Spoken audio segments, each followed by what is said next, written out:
Baik, Assalamualaikum warahmatullahi wabarakatuh. Perkenalkan, nama saya Reza Syahnur, NIM C01171506. Baik, di sini saya akan melakukan tindakan fraktur dan dislokasi pada bagian ekstremitas atas. Nah, mungkin kita langsung masuk saja pada tindakannya. Ya, baik. Di sini saya akan melakukan yaitu dalam pasien dalam keadaan fraktur dan dislokasi, di mana frakturnya sini terdapat pada lengan sebelah kiri dan dislokasi terdapat di bagian lengan sebelah kanan, dan juga terdapat fraktur di bagian klavikula sebelah kanan. Nah, di mana di pertama kali di sini saya akan melakukan yaitu penanganan fraktur pada lengan sebelah kiri. Di mana kita di posisi sebelah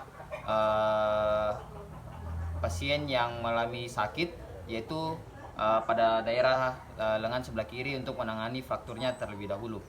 Nah, setelah itu di sini saya akan melakukan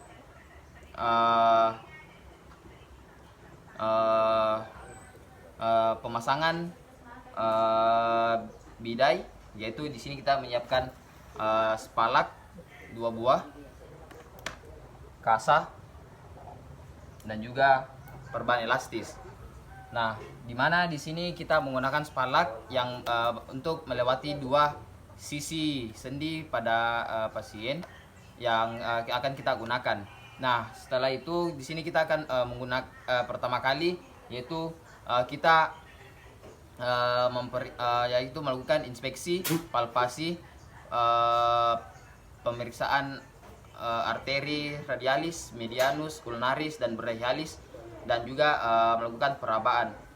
Nah, baik, pertama di sini kita akan melakukan teknik inspeksi, yaitu di sini pertama kali kita melihat apakah di sini terdapat deformitas atau terjadi kemerahan, atau di sini juga apabila di sini pasien dalam keadaan open fracture or close fracture pada pasien. Nah, di sini yaitu close fracture dan terdapat deformitas. Setelah itu di sini kita akan melakukan palpasi. Ya, di sini terdapat nyeri tekan. Nah, setelah terdapat nyeri tekan, selanjutnya kita di sini akan melakukan ROM atau yang biasa disebut dengan range of motion, di mana di sini range of motion sulit kita nilai karena dalam perabaan palpasi di sini pasien merasakan nyeri, jadi sulit untuk kita menilainya, untuk melakukan menilai pergerakannya. Nah, setelah itu di sini kita melakukan perabaan arteri, yaitu arteri radialis.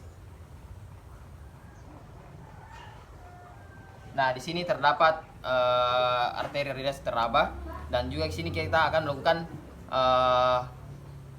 perabaan nerve. Di sini kita akan melakukan perabaan nerve brachialis, nerve medianus, dan nerve ulnaris. Nah, setelah melakukan perabaan nervus, selanjutnya kita melakukan retraksi untuk melakukan ke posisi anatomis pasien. Nah, di sini kita akan melakukan retraksi, yaitu memegang tangan pasien seperti ini, dan kita memutarnya sedikit, memposisikannya lakukan ke dalam posisi anatomis. Nah, setelah itu kita letakkan ke bawah dan melakukan retraksi agar ke posisi anatomis. Nah, setelah dalam posisi anatomis, di sini selanjutnya kita akan melakukan pemasangan spalak, yaitu di sini pemasangan spalak kita menggunakan 2 spalak, yaitu untuk di sebagai tempat sandaran spal, dan juga untuk menjadi bagian atas bagian pasien, yaitu pemasangan spalak. Pertama kita menyimpan pada bagian bawah dan pasien dalam keadaan anatomis, dan di sini kita menggunakan untuk melewati 2 sendi.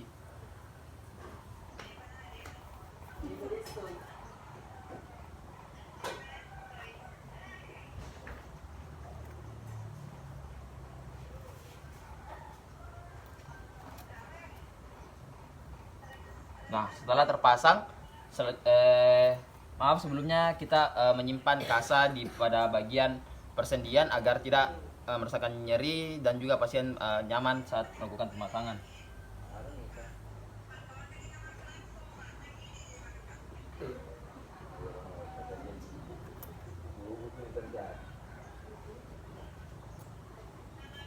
Nah, setelah itu kita melakukan pemasangan perban elastis.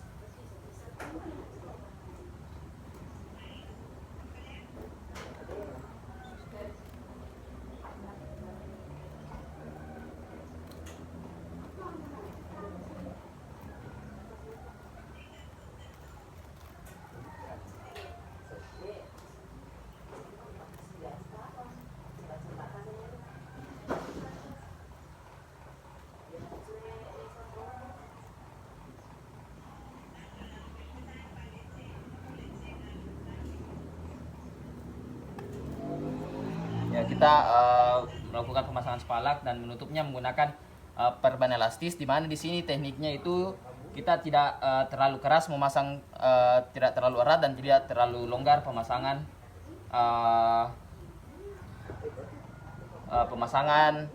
perban elastisnya,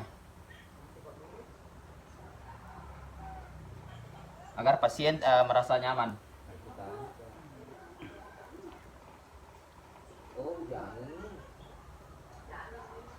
Nah, setelah pemasangan spalak, selanjutnya kita kembali kita melakukan perabaan neurovaskular, yaitu perabaan arteri radialis. Apakah darah berjalan dengan lancar atau tidak?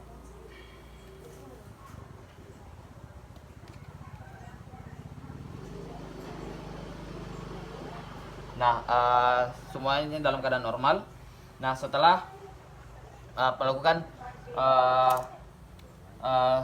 pemasangan spalak seperti ini, contohnya lebih seperti ini, selanjutnya kita di sini akan melakukan pemasangan mitella pada keadaan dislokasi ataupun juga fraktur. Nah, di sini saya akan melakukan pemasangan mitella dan sekaligus juga pemasangan figure of 8 pada keadaan fracture clavicula dan juga pemasangan mitella, yaitu arm sling untuk keadaan dislokasi or fracture. Nah, baik, mungkin di sini saya akan melakukan dalam keadaan pasien duduk.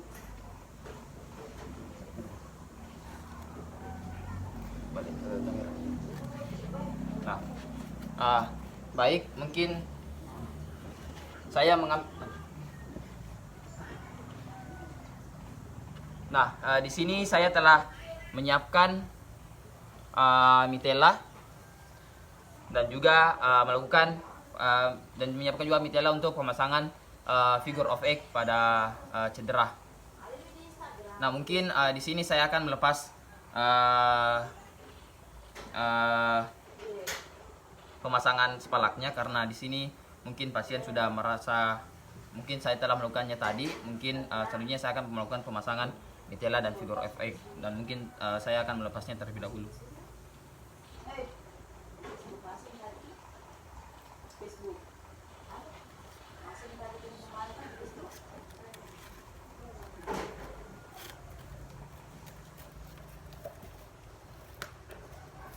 Nah, baik, selanjutnya saya akan melakukan pemasangan mitella terlebih dahulu. Maaf, saya akan menggunakan pemasangan figure of 8 terlebih dahulu.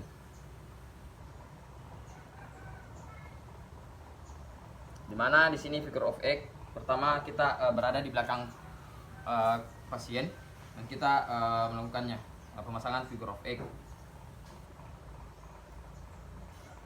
dan melewati di bagian depan dan melewati di belakang, di depan, melewati bawah aksila, dan kita lalu mengikatnya agar mempertahankan posisi dari claviculanya sendiri.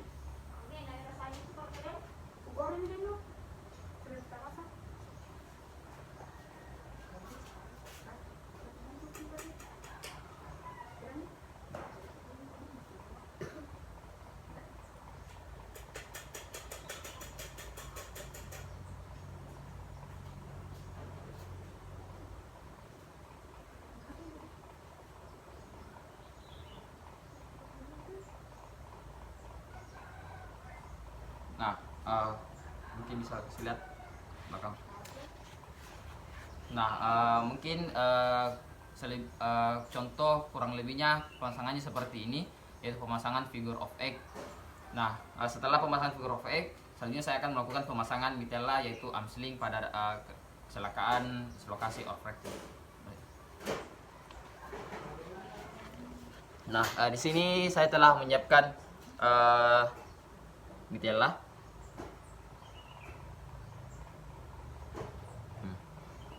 Nah, contoh kurang lebih seperti ini modelnya, yaitu model segitiga. Nah, di sini pemasangannya kita melakukan 2 lipatan terlebih dahulu.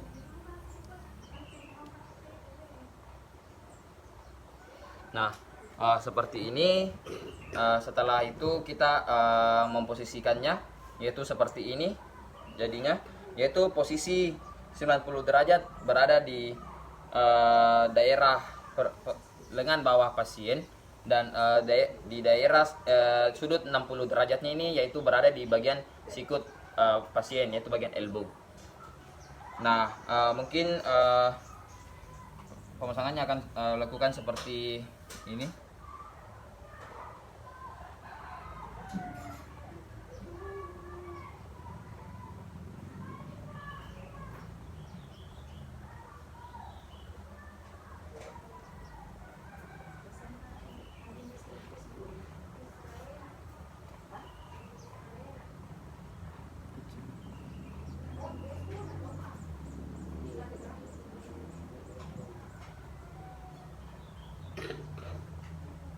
Nah,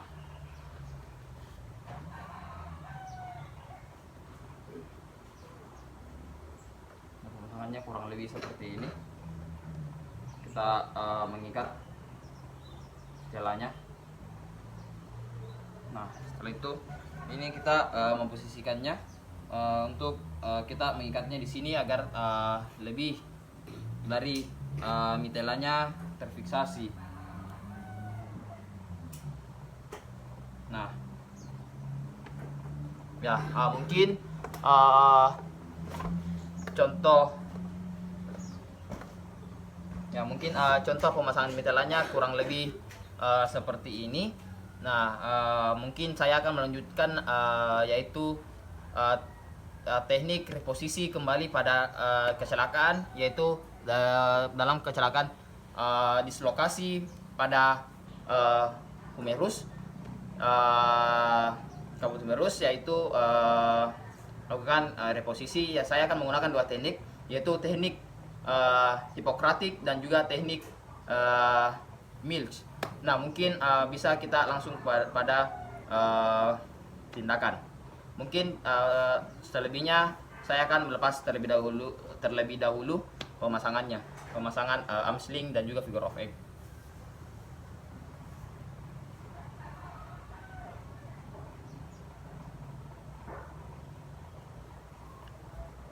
Nah, selanjutnya saya akan melakukan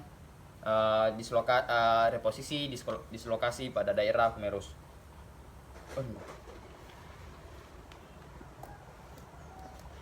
Nah, kita di sini akan melakukan retraksi, yaitu teknik reduksi, yaitu pertama di sini menggunakan teknik Hippocratic, yaitu di sini kita akan melakukan yaitu di sini kita pasien kesusahan apabila dilakukan abduksi dan juga external rotation. Nah, mungkin di sini saya akan melakukannya dengan teknik pertama, kita memegang kedua tangan kita pada bagian pergelangan tangan dan memegang lengan bagian bawahnya, dan di sini kita melakukan penarikan, yaitu dengan memposisikan satu kaki kita pada bagian aksilanya seperti ini, dan lalu di sini kita akan menariknya untuk melakukan reposisi ulang pada daerah dislokasi. Nah, kita menariknya sampai berbunyi suara klek. Ya, setelah itu mungkin itu telah kembali pada posisinya, telah berhasil melakukan reposisi. Nah, setelah itu, nah kita memposisikannya, kita mengadduksi tangan pasien ke daerah ini memegang bahu sebelah kiri kanannya. Nah, itu tadi teknik Hipokratik. Selanjutnya kita teknik kedua yaitu teknik milk teknik. Nah, di sini kita akan melakukan abduksi dengan posisi 90 derajat, dan di sini tangan kiri kita memegang bahu pasien dan ibu jari kita memegang pada bagian aksilanya. Nah, setelah dalam posisi seperti ini, kita dalam keadaan 90 derajat, kita posisikan 90 derajat. Setelah kita posisikan 90 derajat, kita mengangkat bahu pasien. Nah, setelah terdapat bunyi klek, setelah itu kita kembalikan posisinya. Nah, setelah itu kita kembali mengadduksi tangan pasien karena telah melakukan reposisi kepada daerah dislocation. Nah, dan menyimpan tangan pasien menyentuh pada bagian bahu sebelah kanannya, dan untuk melakukan tindakan selanjutnya. Nah, mungkin itu saja yang bisa saya lakukan pada video kali ini, yaitu tindakan teknik fraktur dan dislokasi pada bagian ekstremitas atas. Mungkin kurang dan lebihnya mohon dimaafkan. Wabillahi taufiq wal hidayah. Wassalamualaikum warahmatullahi wabarakatuh, dan terima kasih, Dok.